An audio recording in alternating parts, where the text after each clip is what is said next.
जय हिंद दोस्तों। MS study zone academy में आपका एक बार फिर से स्वागत है। एमएस स्टडी जोन अकेडमी में आपका एक बार फिर से स्वागत है।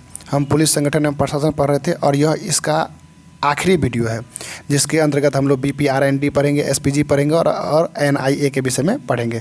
और ये सारे टॉपिक मैंने पढ़ा दिया है, तो इस वीडियो के डिस्क्रिप्शन लिंक में मैं इसका पीडीएफ उपलब्ध करा दूंगा, जिसे आप लोग डाउनलोड करके पढ़िएगा। और इनसे बहुत सारे प्रश्न पूछे जाते हैं आपके मंथली एग्जाम में भी और फाइनली एग्जाम में भी। तो अगर आप इस चैनल पर नए हैं तो चैनल को लाइक शेयर सब्सक्राइब जरूर करें और काफ़ी ज़्यादा शेयर करें। यह वीडियो नंबर 10वां है और यह आखिरी है। तो चलते हैं अपने अगले टॉपिक पर। तो हम लोग अभी पढ़ेंगे एसपीजी के बारे में। किसके बारे में पढ़ेंगे? तो एसपीजी। इसका जो फुल फॉर्म होता है वो होता है स्पेशल प्रोटेक्शन ग्रुप, विशेष सुरक्षा दल। स्पेशल प्रोटेक्शन ग्रुप, विशेष सुरक्षा दल। और इसका जो मोटो होता है वो होता है शौर्यम समर्पणम सुरक्षणम। याद रखिएगा, इसका मोटो हर जितने भी मैंने पुलिस संगठन पढ़ा है सबका मोटो काफ़ी इंपॉर्टेंट है और यह पूछा जाता है। तो इसका जो मोटो है वो क्या है? शौर्यम समर्पणम और सुरक्षणम। अब हम लोग देखेंगे एसपीजी की स्थापना की हुई, कब हुई और किस कारण से हुई है। तो इसका जो पूरा नाम है वो है स्पेशल प्रोटेक्शन ग्रुप। प्रोटेक्शन में ना होता सुरक्षा, तो स्पेशल प्रोटेक्शन ग्रुप। और इसका जो सिद्धांत है वो है बहादुरी, समर्पणम और सिक्योरिटी। यही है शौर्यम समर्पणम सुरक्षणम। ये दोनों एक ही है, तो ये आप लोग लेकिन यही याद रखिएगा, शौर्यम समर्पणम और सुरक्षणम। स्पेशल टास्क फोर्स एसपीजी का गठन 1985 में केंद्र सरकार के द्वारा किया गया था। यह कदम प्रधानमंत्री इंदिरा गांधी की जब 1984 में उनके बॉडीगार्ड्स के द्वारा हत्या कर देने के बाद उठाया गया था, जिसका उद्देश्य प्रधानमंत्री, पूर्व प्रधानमंत्री और उनके परिवार के करीबी सदस्यों को सुरक्षा प्रदान करना है। इससे पहले 1981 से 1984 तक प्रधानमंत्री की सुरक्षा 3 साल तक आईबी और एसटीएफ, याद रखिएगा, पहले आईबी और एसटीएफ के पास होता था। और इससे पहले यानी 1981 तक प्रधानमंत्री के आवास पर सुरक्षा की जिम्मेदारी दिल्ली पुलिस के पास होती थी। प्रधानमंत्री के आवास की जो सुरक्षा है वो कौन करती थी? तो दिल्ली पुलिस करती थी। लेकिन प्रधानमंत्री इंदिरा गांधी की हत्या के बाद बीरबल नाथ कमेटी ने एसपीजी बनाने का प्रस्ताव दिया था। याद रखिएगा, किस कमेटी ने? तो बीरबल नाथ कमेटी ने। और फिर उसके बाद कैबिनेट की मंजूरी के बाद 1985 में इसका गठन हो गया था। भारत के प्रधानमंत्री, उनका परिवार, पूर्व प्रधानमंत्री गण, पूर्व राष्ट्रपति की सुरक्षा इस विशेष सुरक्षा टुकड़ी की जिम्मेदारी होती है। तो इनमें जो ऑब्जेक्टिव प्रश्न क्या क्या आ सकते हैं मैं उन्हें बताता हूँ। एसपीजी का फुल फॉर्म क्या है? तो स्पेशल प्रोटेक्शन ग्रुप। और इसका जो मोटो है वो है शौर्यम समर्पणम और सुरक्षणम। इसकी स्थापना 1985 में हुई थी, केंद्र सरकार के द्वारा हुई गई थी। और इसका जो मेन काम है वो है प्रधानमंत्री, प्रधानमंत्री गण, राष्ट्रपति आदि की सुरक्षा प्रदान करना। अब हम लोग देखेंगे एसपीजी। आप लोग यहाँ इमेज में देख रहे होंगे तो काफ़ी अच्छी तरीके से आप लोग को समझ में आ रहा है। तो एसपीजी का फिर से पूरा नाम देखिए तो इसका होता है द स्पेशल प्रोटेक्शन ग्रुप। इस जितने भी मैंने टॉपिक पढ़ा है सबका मैं पीडीएफ इस वीडियो के डिस्क्रिप्शन लिंक में अपलोड करवा दूंगा, टेलीग्राम पे भी दे दूंगा, व्हाट्सएप ग्रुप भी मैं बना रहा हूँ उस पर भी मैं भेज दूंगा। मतलब कि ये टॉपिक जैसे ही ख़त्म होगा इनका पीडीएफ में उपलब्ध करवा दूंगा, जिसे आप लोग डाउनलोड करके अच्छे से पढ़ाई कीजिएगा। इसकी फाउंडेशन कब, स्थापना कब हुई? तो 2 जून 1988 ईस्वी को। 1988 ईस्वी में इसकी स्थापना हुई थी। ये देख लीजिएगा आप लोग, 1988 ईस्वी में by an act of parliament. और इसका हेडक्वार्टर कहाँ पर है? तो नई दिल्ली में। इसका उद्देश्य क्या है? तो मोटो क्या है? तो शौर्यम समर्पणम सुरक्षणम, अर्थात ब्रेवरी, डेडिकेशन और सिक्योरिटी। और इसका जो गवर्निंग बॉडी है तो वो PMO, secretariat of prime minister office. इसका फुल फॉर्म होता है secretariat of prime minister office, PMO. PM वगैरह की सुरक्षा करते हैं, मंत्रीगण या बहुत बड़े वीवीआईपी की सुरक्षा करते हैं। तो ये पीएमओ के अधीन ही रहते हैं। तो आप लोग यहाँ देख रहे होंगे पीएम मोदी है और ये एनएसजी के जवान वगैरह हैं। यहाँ पर देख रहे होंगे मुख्यमंत्री, उत्तर प्रदेश के मुख्यमंत्री हैं योगी आदित्यनाथ, इनकी भी देख रहे होंगे आप लोग। एनएसजी के जवान, एनएसजी, एसपीजी आदि के जवान क्या करते हैं? इनकी सुरक्षा प्रदान करते हैं। यहाँ देख रहे होंगे, तो याद रखिएगा एनएसजी, एसपीजी के जवान वगैरह क्या करते हैं? तो इनकी सुरक्षा प्रदान करते हैं। तो अब हम लोग देखेंगे अगला जो टॉपिक है हमारा वो है NIA। NIA राष्ट्रीय, NIA का फुल होता है नेशनल इन्वेस्टिगेशन एजेंसी, अर्थात राष्ट्रीय अन्वेषण अभिकरण या राष्ट्रीय जांच एजेंसी। देख रहे होंगे यहाँ एक क्राइम सीन है जहाँ पे ये जांच करने के लिए NIA की टीम आई हुई है। तो इनका काम ही होता है कि जांच करना या अन्वेषण करना। NIA गवर्नमेंट और इंडिया के अंतर्गत ये आती है और ये नेशनल इन्वेस्टिगेशन एजेंसी इसका पूर्ण नाम हुआ। अब हम लोग इसके विषय में समझते हैं थोड़ा सा ये है क्या एक्चुअली में। तो भारत में आतंकवाद का मुकाबला करने के लिए भारत सरकार द्वारा स्थापित एक संघीय जांच एजेंसी है कि अगर भारत में अगर आतंकवादी हमला होता है तो इसकी जांच कौन करेगी, तो NIA करेगी।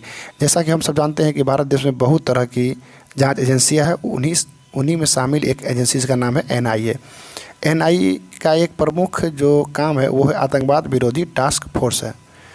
NIA का एक प्रमुख काम क्या है, तो आतंकवादी विरोधी टास्क फोर्स ग्रुप में यह काम करती है जो भारत में आतंकवाद को रोकने और आतंकवादी गतिविधियों में शामिल संस्थाओं या व्यक्तियों आदि के खिलाफ जांच का काम करती है। गृह मंत्रालय से लिखित उद्घोषणा के तहत NIA को देश के किसी भी राज्य में बिना किसी विशेष इजाज़त के आतंकवाद संबंधित अपराधों की जांच करने का अधिकार प्राप्त है। यदि NIA के द्वारा किए जाने वाली जांच में दोष साबित होता है तो ठोस से ठोस कार्रवाई का प्रावधान है और लोगों की संपत्ति जब्त करने और कुर्की करने का भी अधिकार प्राप्त है। तो NIA का गठन मुख्य रूप से आतंकवादी संबंधित घटनाओं को जांच करने से संबंधित है और अगर इसमें किसी व्यक्ति की या किसी संस्था की अगर संलिप्ति पाई जाती है तो उसको विशेष रूप से उस पर कार्रवाई करने का अधिकार भी है। तो NIA की स्थापना कब हुई और क्यों हुई, तो यह 26/11 जब मुंबई में एक घातक आतंकवादी हमले हुई थी 31 दिसंबर 2008 को। हमले के बाद 31 दिसंबर 2008 को भारत के संसद द्वारा पास किया गया राष्ट्रीय जांच एजेंसी अधिनियम 2008 के तहत अस्तित्व में यह आई थी। यह एक ऐसा आतंकवादी हमला था जिसने देश की खुफिया एजेंसियों को बौना साबित कर दिया था। देश की मौजूदा एजेंसियां इस हमले से पूर्व इसका पता लगाने से रोकने की पूरी तरह से विफल रही थी। तब भारत सरकार को एक ऐसी खास एजेंसी की जरूरत महसूस हुई जो भारत में आतंकवादी संबंधी गतिविधियों पर नज़र रख सके, उनकी जांच करने के साथ साथ समय रहते उन्हें विफल भी कर सके, इसलिए राष्ट्रीय जांच एजेंसी की स्थापना की गई थी। तो याद रखिएगा 26/11 जो हमला हुआ था भारत में, तो उनके बाद ही इसका स्थापना किया गया था। तो आतंकवादी संबंधी घटनाओं से निपटारा करने के लिए इसका गठन किया गया था। अब हम लोग इसके थोड़ा कुछ कार्य देख लें तो NIA द्वारा कौन कौन से कार्य किए जाते हैं। तो कोई हमला जिसे देश की संप्रभुता या अखंडता को नुकसान पहुंचता है इसकी जांच करता है। यह समुद्री जहाज, हवाई जहाज का अगर हाईजैक संबंधी कोई बात हो जाती है तो इसकी जांच करता है NIA। किसी स्थान में बम आदि होने की अगर आशंका वगैरह है तो इसकी जांच कौन करता है, NIA। परमाणु प्रतिष्ठान पर अगर हमला हो रहा है आणविक केंद्र पर तो NIA जांच करता है।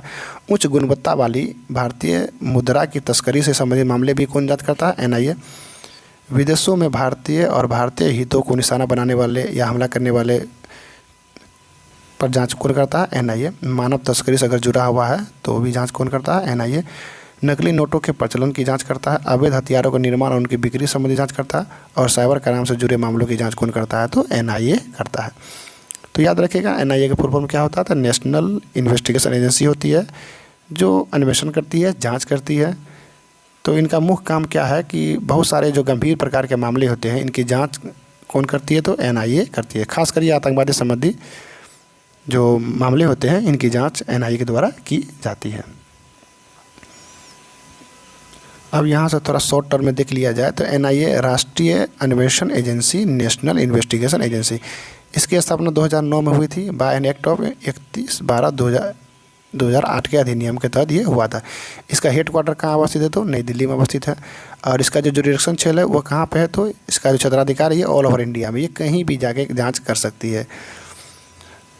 गवर्निंग बॉडी कौन है, तो मिनिस्ट्री ऑफ होम अफेयर्स, गृह मंत्रालय के अधीन यह कार्य करती है। और एडिशनल ब्रांचेज कहाँ पे है, तो याद रखिए दिल्ली में, मुंबई में, कोलकाता में, बहुत सारी जगह है, चेन्नई में, इम्फाल में, कोची में, गुवाहाटी में, रायपुर में, जम्मू में, रांची में, हैदराबाद में और लखनऊ में।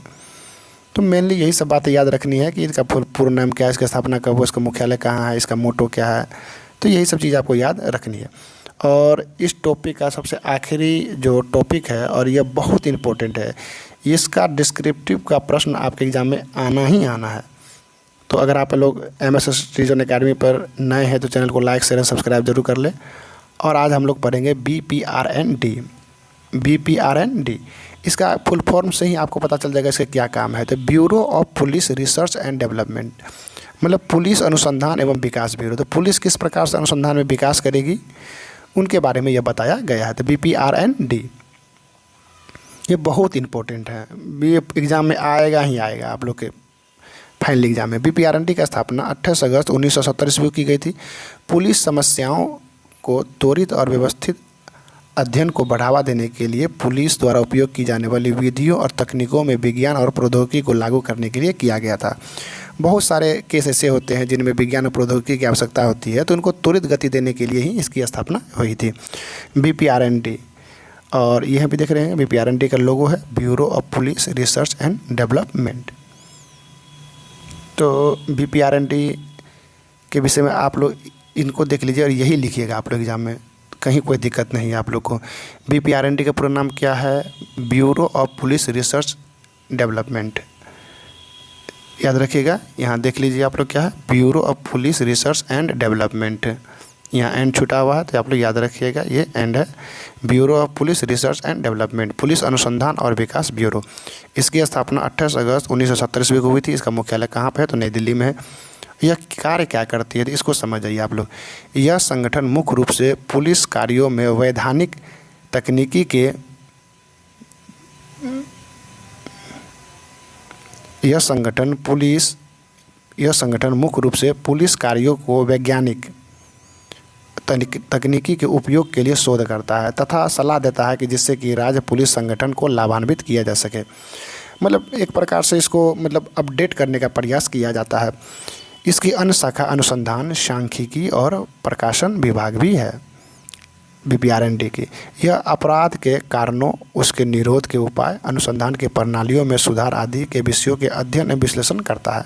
किस प्रकार से आप विश्लेषण कर सकते हैं, किस प्रकार से आप अच्छी तरह से अनुसंधान कर सकते हैं, उन सारे तकनीकों के बारे में BPRND बताती है। तो आज का जो मेरा टॉपिक था यही ख़त्म होता है। तो आप लोग अगर देखिएगा तो इसके अंतर्गत हमने बहुत सारे टॉपिक पढ़ाए हुए हैं और इन सब का PDF आप लोग को उपलब्ध करवा दिया जाएगा। इसी वीडियो के डिस्क्रिप्शन लिंक में टेलीग्राम भी मैं बना रहा हूँ, वहाँ पर भी मैं अपलोड कर दूँगा। उसके बाद व्हाट्सएप ग्रुप भी मैं बनाने का प्रयास कर रहा हूँ, वहाँ भी आप लोग को जोड़ के सारा काम कर दूँगा। तो ये बहुत सारे इंपॉर्टेंट है, इनकी जानकारी भी अगर आप पुलिस विभाग से हैं तो आपको इसकी जानकारी भी होनी चाहिए कि कौन से विभाग कौन कौन से कार्य को देखती है। मैंने काफ़ी अच्छे तरीके से इसे बताया है। और अब मैं आप लोगों को जो अलग टॉपिक है IPC, CRPC, माइनर एक्ट या फिर इंडियन एविडेंस एक्ट, इन सब के बारे में भी पढ़ा दूंगा। तो प्लीज़ चैनल को लाइक, शेयर एंड सब्सक्राइब ज़रूर करें और दोस्तों के साथ शेयर भी करें। आप लोग जितना ज़्यादा शेयर कीजिएगा, जितना मेरा मदद कीजिएगा, उतना ही ज़्यादा मैं प्रयास करूंगा कि आप लोग को सारे टॉपिक पढ़ा दूं। मैंने हॉर्स राइडिंग से भी टॉपिक पढ़ाया हुआ है और वही पूछा जाएगा एग्ज़ाम में, उनसे बाहर नहीं पूछा। आप लोग अगर पूरा वीडियो देखिएगा तो आप लोग को समझ में आ जाएगा कि किस प्रकार से एग्ज़ाम होता है, कौन कौन से प्रश्न पूछे जाते हैं, क्या खोलजोड़ होता है। तो प्लीज़ चैनल को लाइक, शेयर एंड सब्सक्राइब ज़रूर करें। तो मिलते हैं अगले वीडियो में, तब तक के लिए धन्यवाद। जय हिंद, जय भारत।